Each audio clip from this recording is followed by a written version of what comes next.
अस्सलाम वालेकुम स्टूडेंट्स, आज का टॉपिक द फोटॉन्स। स्टूडेंट, पिछले टॉपिक के अंदर हमने ये बात की थी कि प्लांक्स ने ये कहा था कि ये जो एनर्जी अब्जॉर्ब या जब एमिशन करती है तो वो एक डिस्क्रीट एनर्जी होती है और उसको उसने क्वांटा का नाम दिया था। और क्वांटा का जो रिलेशन था वो सिंगल फ्रिक्वेंसी के साथ था। जैसे हमने ये पढ़ा था कि अगर बिलू है तो वो एक फ़िक्स एनर्जी रखता है। तो आज का जो टॉपिक है वो फोटॉन्स। अब प्लांक्स ने सजेस्ट ये किया कि जो मैटर है ये भी कॉन्टीन्यूस नहीं होता। क्यों? क्योंकि उसकी रीज़न ये है कि लेकिन वो क्या होता है कि ये टीनी पार्टिकल से ये मिलकर बना होता है, यानी consist of large number of tiny particles. छोटे छोटे पार्टिकल से ये भी मैटर बना होता है, तो कॉन्टीन्यूस नहीं होता। तो जो रेडिएशंस वहाँ से निकलती हैं, रेडिएशन हमने ये पढ़ा था कि ये एमिशन भी हो सकती है और जो है वो अब्जॉर्ब भी हो सकती है। तो मतलब ये है कि रेडिएशन जो है वो nature of radiation from the hot body due to some property of atom producing it.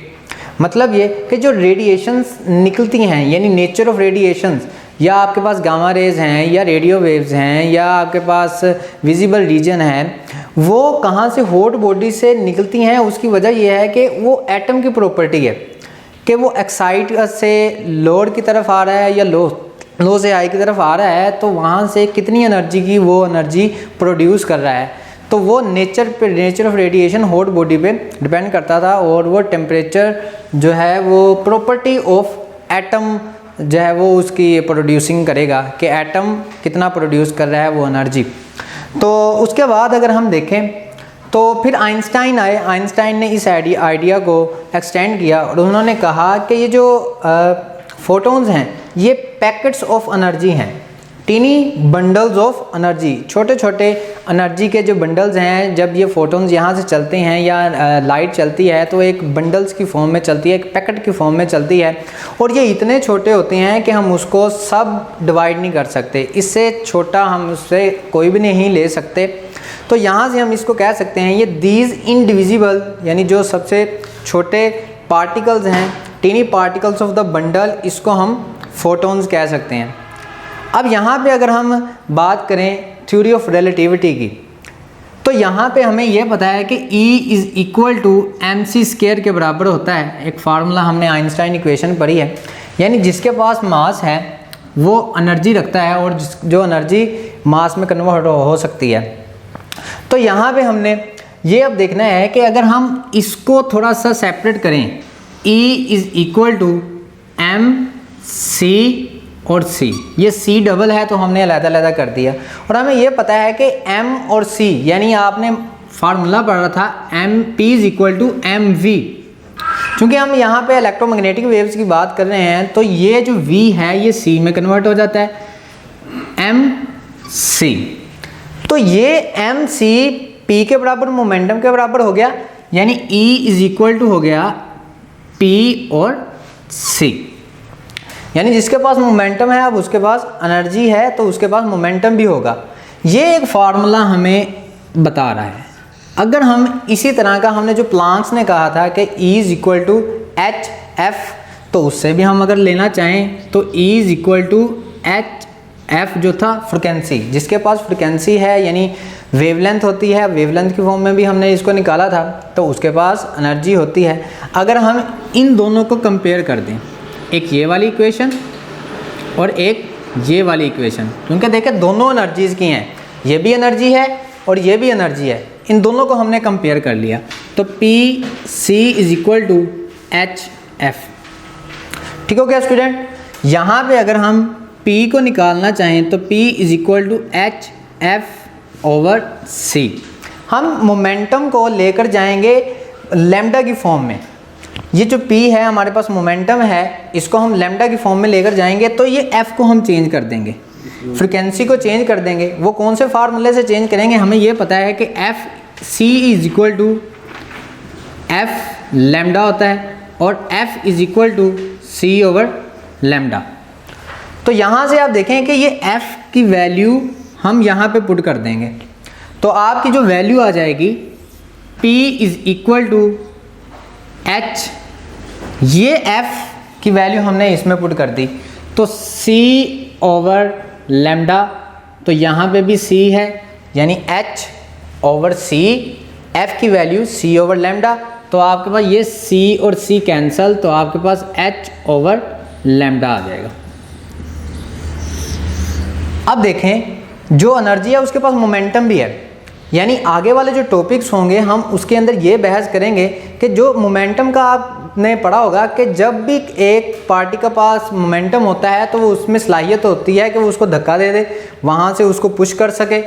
तो ये वाली बातें हम आगे करेंगे जो कि फोटोइलेक्ट्रिक इफेक्ट, कॉम्पटन इफेक्ट, उसके अंदर हम ये प्रूव करेंगे कि जो लाइट है वो वेव नहीं, वेव पार्टिकल है। अब वेव तो पहले से मौजूद थी, अब हम ये प्रूव करेंगे कि वो पार्टिकल नेचर भी रखती है। तो यहाँ पे एक सवाल भी है कि ब्लू लाइट, रेड लाइट या ग्रीन लाइट। ब्लू कुछ इस तरह का सवाल है कि ये ब्लू, ग्रीन और रेड किसका मोमेंटम ज़्यादा होगा और किसका एनर्जी ज़्यादा होगी, मोमेंटम और एनर्जी किसकी ज़्यादा होगी। तो हमने किसको देखना है, तो हमारे पास एक फार्मूला एनर्जी का ये भी फार्मूला था कि E is equal to H C over lambda, जो हमने पीछे निकाला था, यानी E inversely proportional over lambda. तो हमें ये पता है कि लैम्डा किसका सबसे कम होता है। लैम्डा कम होने का मतलब फ्रिक्वेंसी किसकी ज़्यादा होती है, यानी लैम्डा इसका सबसे कम होता है ब्लू का, तो ब्लू का मोमेंटम भी ज़्यादा होगा और उसकी एनर्जी भी ज़्यादा होगी। अब यहाँ पे आप आ जाएं कि उस इलेक्ट्रोमैग्नेटिक रेडिएशंस की जो सारी फैमिली थी, यानी अगर हम देखें तो आपके पास सबसे पहले रेडियो वेव्स आती हैं, उसके बाद आपके पास माइक्रोवेव्स आती हैं, रेडियो वेव्स आगे AM भी है, टेलीविज़न वाली भी हैं। तो ये माइक्रोवेव्स, आगे इंफ्रारेड रेज, इंफ्रारेड और फिर विजिबल, और आगे आप आएँ तो यहाँ पे अल्ट्रावायलेट आ जाएंगे, अल्ट्रावायलेट और एक्स रेज, और इसके बाद गैमा रेज। तो आप स्टूडेंट देखें कि रेडियो वेव्स की जो फ्रिक्वेंसी है वो कम होती है और लैम्डा ज़्यादा होता था, ये हमने पिछले टॉपिक के अंदर पढ़ा है। अगर लैम्डा ज़्यादा है यानी फ्रिक्वेंसी कम है और लैम्डा ज़्यादा है, तो इस इक्वेशन को देखें कि ये लैम्डा कम है, लैम्डा ज़्यादा है और एनर्जी इसकी कम होगी, तो इसके फोटॉन्स के जो एनर्जी है वो भी बहुत कम होती है। देखें रेडियो वेव्स जो है वो कितनी एनर्जी रखता है, उसके एक फोटॉन्स की एनर्जी 10⁻⁻10 है। अब एक एनर्जी के पास, एक फोटॉन्स के पास बहुत कम एनर्जी है तो उसको डिटेक्ट करना बहुत मुश्किल होता है, तो उसके लिए हमें मिलियंस ऑफ फोटॉन्स चाहिए उसको डिटेक्ट करने के लिए। ठीक हो गया स्टूडेंट। तो अगर हम गैमा रेडिएशंस देखें तो गैमा देखें यहाँ पे इसका लैम्डा छोटा होता है और फ्रिक्वेंसी ज़्यादा होती है। अगर इसी फार्मूले को आप देखें तो लैम्डा इसका क्या है, कम हो जाएगा, तो लैम्डा कम है तो इसकी एनर्जी ज़्यादा होती है, और एनर्जी एक फोटॉन्स की आप देखें कि 1 मेगा इलेक्ट्रॉन वोल्ट होती है, और एक फोटोन 1 मेगा इलेक्ट्रॉन लेकर चल रहा है, तो उसको डिटेक्ट करना भी बहुत आसान होगा क्योंकि उसके पास अभी बहुत एनर्जी है, तो उसको डिटेक्ट कर सकते हैं हम, और वो रेडिएशन डिटेक्टर से हम कर सकते हैं, काउंटर से कर सकते हैं।